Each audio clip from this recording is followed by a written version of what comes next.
सबसे बड़ा चैलेंज जो वालिदैन के लिए है बच्चों की सेहत के हवाले से।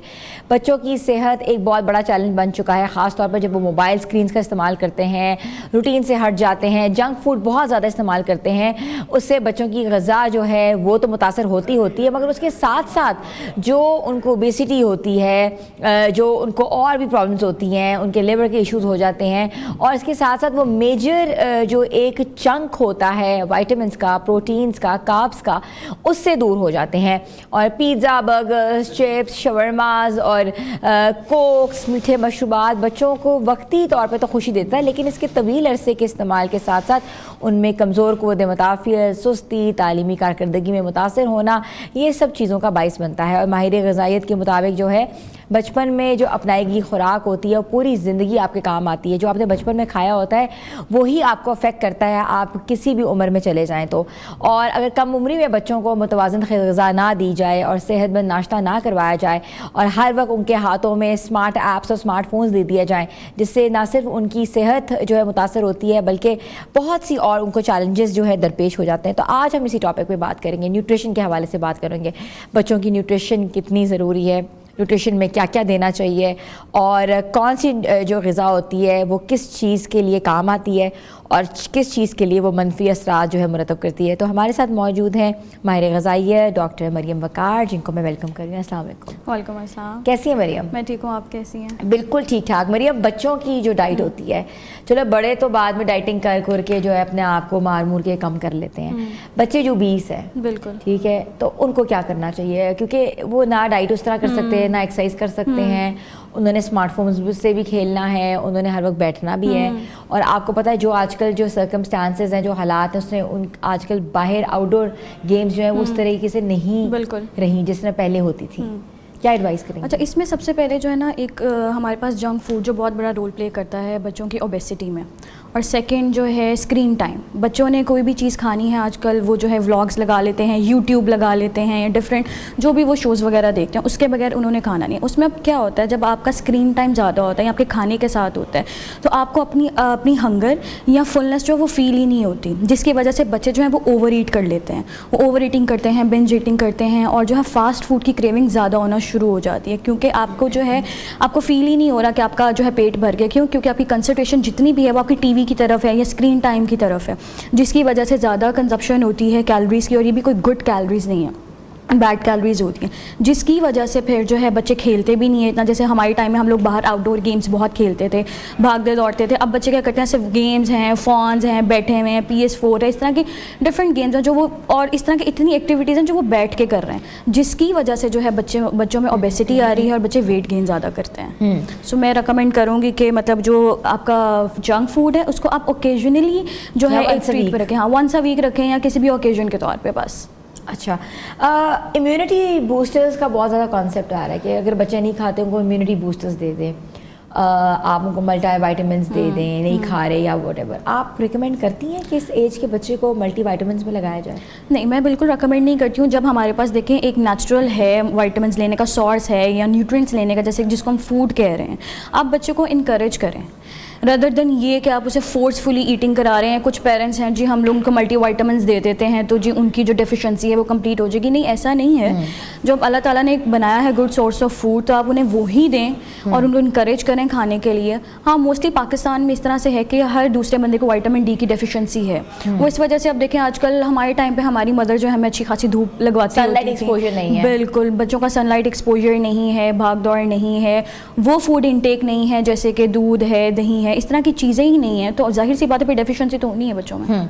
अच्छा, कुछ बच्चे लैक्टोज इंटॉलरेंस भी होते हैं। बिल्कुल। अगर डॉक्टर्स कहते हैं कि अपने बच्चों को दूध दें, दही दें, डेयरी प्रोडक्ट्स दें, तो उनको एसिड रिफ्लक्स भी होता है, वो दूध और दही जो है वो डाइजेस्ट ही नहीं कर सकते, तो उनके लिए आप क्या रिकमेंड करती हैं? क्या उनका मुतबादिल होना चाहिए? आप अगर जो है जो बच्चा लैक्टोज इंटॉलरेंस है या दूध या डेयरी जो है, मुझसे वैसे दूध से ही होता है, जो योगर्ट है वो बहुत कम बच्चों को जो है इफ़ेक्ट करती है, तो उसमें अगर किसी को जो है योगर्ट नहीं करी, वो योगर्ट ले सकता है। आप जो है फ्रेश कोकोनट स्लाइस ले सकते हो। अच्छा। वो बहुत अच्छा है, उसमें विटामिन डी है, कैल्शियम है, अच्छी गुड सोर्स ऑफ न्यूट्रिएंट्स है। इस तरह से जो है अगर आप सिर्फ कुछ बच्चों में होता है कि सिर्फ उन्हें मिल्क इफ़ेक्ट करता है, मतलब अगर आप उसको जो है किसी मिल्क शेक की फॉर्म में दे दें वो इफ़ेक्ट नहीं करता, उससे जो है उसको IBS या मल्टीपल, जैसे आप कह सकते हैं डायरिया, कॉन्स्टिपेशन, इस तरह के प्रॉब्लम्स नहीं होते। तो हम पहले जब हिस्ट्री लेते हैं बच्चों की तो उसमें हम ये सब चीज़ें रिकॉर्ड करते हैं। तो अगर किसी बच्चे को ये इफेक्ट नहीं करता तो हम उसको कहते हैं आप इसको डेट शेक दे दें, आप इसको जो है कोई जैसे ग्रीक योगर्ट दे दें, इस तरह की डिफरेंट चीज़ें दे सकते हैं बच्चों को। अच्छा, बच्चे अक्सर खाना नहीं खाते और नाश्ता भी नहीं करते। हाँ, बिल्कुल। चलो खाना तो आप स्किप कर लेते हो, चलो आप उसकी जगह मिल्क शेक दे दो या व्हाटएवर, फ्रूट बोल दे दो। नाश्ता उठ के अक्सर बच्चे नाश्ता नहीं करते, और नाश्ता जो है वो कितनी इम्पोर्टेंस रखता है आपके पूरे दिन में? जो ब्रेकफास्ट है वो समझ लें कि आप एनर्जी का जो है ना बेस है आपकी एनर्जी की। अगर आप देखा होगा स्कूल में कुछ बच्चे ऐसे होते हैं जो बहुत एक्टिव होते हैं, जिनकी कंसंट्रेशन और लर्निंग स्किल्स बहुत अच्छे होते हैं। आप अगर उनका रिकॉर्ड चेक करो तो उनकी मदर्स जो हैं कभी भी उनका ब्रेकफास्ट स्किप नहीं करवाती।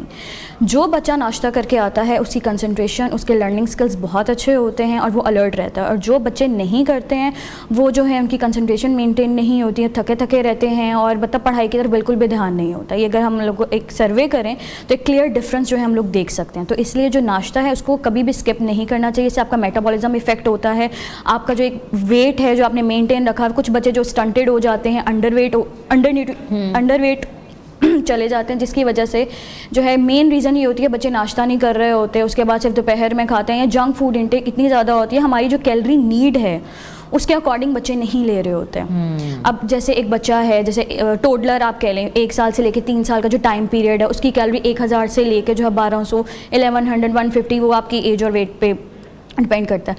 अब उतनी है उसकी कैलोरी इंटेक, लेकिन वो ले रहा है दिन में 700, 600, 500, 800। या मदर्स जो होती हैं सिर्फ बच्चे को 2-2.5 साल तक सिर्फ दूध ही पिला रही हैं, दूध ही पिला रही हैं, खाना नहीं खिला रही, बिल्कुल नहीं दे रही, फूड नहीं दे रही, तो उसकी कैलोरी इंटेक जा ही नहीं रही जितनी उसकी नीड है, जितनी उसकी रिक्वायरमेंट है, जिसकी वजह से बच्चे जो है अंडरवेट होते हैं, स्टंटेड होते हैं। एक बच्चे की जो कैलोरी काउंट है वो कितना होना चाहिए? जैसे 10 साल तक के बच्चे की कैलोरी काउंट कितना होना चाहिए? अच्छा, 10 ईयर्स के बच्चे की कैलोरी काउंट होनी चाहिए हमारे पास 1550 से लेकर 2000 के दरमियान होनी चाहिए। अब उसकी हाइट और वेट के अकॉर्डिंग ही जो है एग्जैक्ट कैलोरी सेट होती है। कुछ बच्चे जो है उनकी ग्रोथ अच्छी होती है, उनकी कैलोरीज जो है मतलब कैलोरी इंटेक उनकी स्टार्टिंग से अच्छी होती है। ये एक स्टार्ट पीरियड होता है जब आप 6 मंथ्स के होते हो। हमारे यहाँ पे प्रैक्टिस की ही नहीं जाती कि 6 मंथ्स के बाद आपने विनिंग स्टार्ट करनी है, कॉम्प्लीमेंट्री फीड स्टार्ट करनी है। मदर जो है 2-2.5 साल तक सिर्फ दूध ही दे रही हैं। जब बच्चा 6 माह का हो जाता है, 6 माह के बाद आपने उसकी कॉम्प्लीमेंट्री फीडिंग स्टार्ट करनी है, जिसमें सेमी सॉलिड फूड आते हैं, वो भी सिर्फ 3 से 4। 2 महीने आपकी कैलोरीज होनी चाहिए 600 से 700 तक। फिर 9 to 11 मंथ्स के बाद आपकी होनी चाहिए 900 to 800। फिर जब बच्चा 1 साल का हो जाता है उसमें आप फैमिली फूड इंट्रोड्यूस करवाते हो और आपकी कैलोरी नीड जो है वो 1000 से लेकर 1100-1200 तक होती है। अच्छा मरियम, स्मार्ट स्नैक्स क्या होते हैं? स्मार्ट स्नैक्स उसको आप कह सकते हैं जो आपको न्यूट्रिएंट प्रोवाइड करें। कुछ स्नैकिंग इस तरह के, जैसे हम चिप्स खा रहे हैं, जिस तरह के जंक फूड खा रहे हैं, कैलोरी तो है लेकिन वो न्यूट्रिएंट्स नहीं है, वो एम्प्टी कैलोरीज कह लो या बैड कैलोरीज कह लो आप। स्मार्ट स्नैक्स वो होते हैं जिसमें जो है आपको नट्स हो गए, डेट्स हो गई, योगर्ट हो गई, फ्रूट बाउल हो गया, जो है बॉइल्ड कॉर्न हो गई। ये एक तो आपको फीलिंग ऑफ फुलनेस रखता है, आपका मेटाबॉलिज्म जो है मेंटेन करता है और आपको जो है एम्प्टी कैलोरीज से बचाता है। और स्मार्ट स्नैक्स कितने खाने चाहिए बच्चों को, कब कब देने चाहिए? 2 स्नैक्स आपने जो है अ डे उनको देने हैं। जैसे कि आपके 3 मेजर मील्स होते हैं, ब्रेकफास्ट, लंच एंड डिनर, और इसमें आपने 2 जो है स्नैक्स ऐड करने हैं। उसमें आप एक 10 से 11 बजे ऐड कर सकते हो सुबह, और एक शाम 4 से 5 बजे। अच्छा, आप योगर्ट कर लो, फ्रूट्स कर लो, नट्स कर लो, इट्स अप टू यू। ठीक है। चॉकलेट्स बहुत ज़्यादा बच्चे खाते हैं और छोटी छोटी उम्रों में जो है उनके दांत अफेक्ट होते हैं। आप देखा होगा कि अक्सर ये दांतें निकाले हुए हैं, कोई दांत ख़राब हैं, दांत स्टेन वाइज सारे पीले हो जाते हैं। तो चॉकलेट्स जो हैं उनको कब देनी चाहिए, कितनी देनी चाहिए? अच्छा, वैसे तो इतनी ज़्यादा नहीं देनी चाहिए, देनी भी नहीं चाहिए। हम लोग जो है शुगर बच्चों को बहुत जल्दी नहीं देते, मतलब मैं प्रेफर नहीं करती हूँ। जब तक बच्चा ऐसे शुगर स्टार्ट करनी चाहिए? 11-12 साल का नहीं होता, उससे पहले आप शुगर ना दें उसे। 11-12 साल के बच्चे को शुगर देनी चाहिए, इससे पहले नहीं देनी चाहिए, क्योंकि आप देखें ना डायबिटिक रेट बहुत ज़्यादा बढ़ता जा रहा है, अर्ली एज में हो रही है डायबिटीज़। क्योंकि आपका जंक फूड सिर्फ चीनी नहीं है, हम जो जितना जंक फूड लेते हैं, कार्ब्स हैं, इसमें भी सब प्रोसेस्ड फूड है ना, तो ये आपकी इंसुलिन स्पाइक करता है। तो इस वजह से आप अगर उनकी बचपन से ही इस तरह की प्रैक्टिस रखेंगे, अगर आपके देखें घर में जो है एक अच्छा सा हेल्दी लाइफस्टाइल फॉलो हो रहा है, बच्चे वही फॉलो करेंगे, जो देखते हैं बच्चे वही फॉलो करते हैं। पेरेंट्स बच्चों का रोल मॉडल होते हैं, तो आप खुद एक हेल्दी लाइफस्टाइल फॉलो करें जो बच्चे भी आगे से फर्दर वो फॉलो करें।